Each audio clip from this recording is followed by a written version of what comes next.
شرارت قسط نمبر 13۔ تم کیا سمجھتی ہو مجھ سے یہ بات چھپا لوگی؟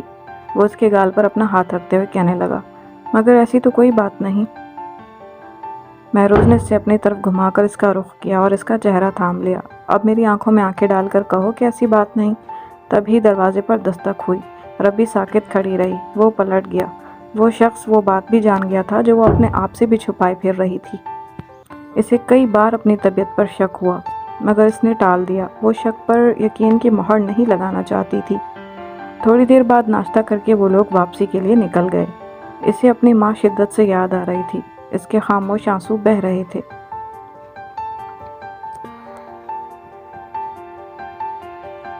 اس نے گھر پہنچ کر گاڑی کا دروازہ خود کھولا اور اسے ہاتھ پکڑ کر اترنے میں مدد کی، مگر وہ اس کا ہاتھ جھٹک کر آگے بڑھ گئی۔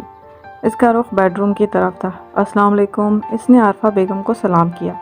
وعلیکم السلام، ربی کو کیا ہوا ہے؟ شاید طبیعت ٹھیک نہیں۔ کیا ہوا طبیعت کو؟ پریشانی کی بات نہیں ہے، خوشی کی بات ہے۔ ریلی سچ کہہ رہے ہو؟ عارفہ بیگم چہک گئی۔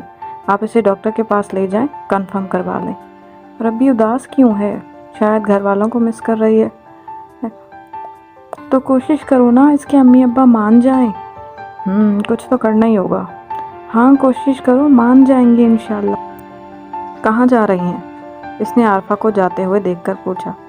تمہارے ڈیڈ کو خوشخبری دینے۔ مہروز مسکرایا۔ اپنی مام کو منع کر دو، مجھے نہیں جانا ڈاکٹر کے پاس، ربی نے کہا۔ مجھے تمہاری نہیں اپنے بچے کی فکر ہے۔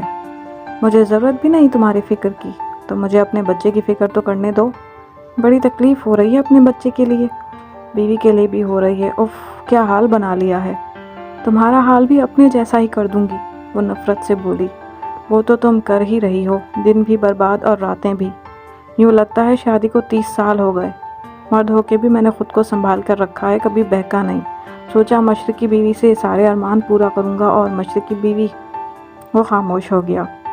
یار، جو رشتہ مجھ پہ حلال ہے اسے حرام تو مت کرو۔ کیا چاہتے ہو؟ وہ سب جو ایک شوہر چاہتا ہے۔ ہر شوہر زبردستی کا نہیں ہوتا، اور ہر بیوی تمہاری طرح ضدی اور غصیلی بھی نہیں ہوتی، شوہر کے بڑے بڑے عیب ڈھانپ لیتی ہے۔ تم نے ڈھانپا تھا میرا عیب، معاف تو کر سکتی ہو نا۔ مجھے کسی نے معاف کیا؟ اس دن تم مجھے معاف کر دیتے، اب پھر تم کون ہو معافی مانگنے والے؟ اس کی آواز بھر آئی۔ مطلب تم معاف نہیں کرو گی؟ نہیں۔ مہروز، ربی تیار ہے؟ عارفہ نے کہا۔ نہیں، آپ ڈاکٹر کو فون کر کے منع کر دیں۔ مہروز نے 2 ٹوک کہا، بریف کیس اٹھایا اور باہر آ گیا۔ کہاں جا رہے ہو؟ لاہور۔ واپسی کب تک ہوگی؟ شاید کل، وہ جواب دیتا باہر نکلنے لگا۔ لیکن بیٹا وہ ربی، اسے اس کے حال پر چھوڑ دیں، وہ ماں سے کہتا ہوا باہر نکل گیا۔ اس کے ذہن سے ربی کی باتیں نہیں نکل رہی تھیں۔ پوری رات خالی بستر پر اسے نیند نہیں آ رہی تھی۔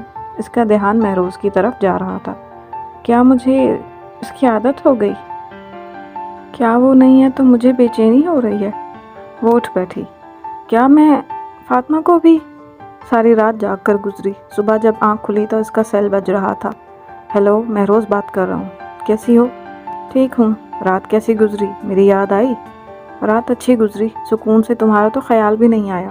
تم تو جھوٹ بھی سچ کی طرح بولتی ہو، لیکن اب میں سچ کو سچ اور جھوٹ کو جھوٹ ہی مانوں گا۔ میں آج آ رہا ہوں، مجھے بھی نیند نہیں آئی۔ اتنا کہہ کر اس نے فون رکھ دیا۔ مہروز بخت، میں تمہیں دل سے تو یاد کر سکتی ہوں، مگر معاف نہیں کر سکتی۔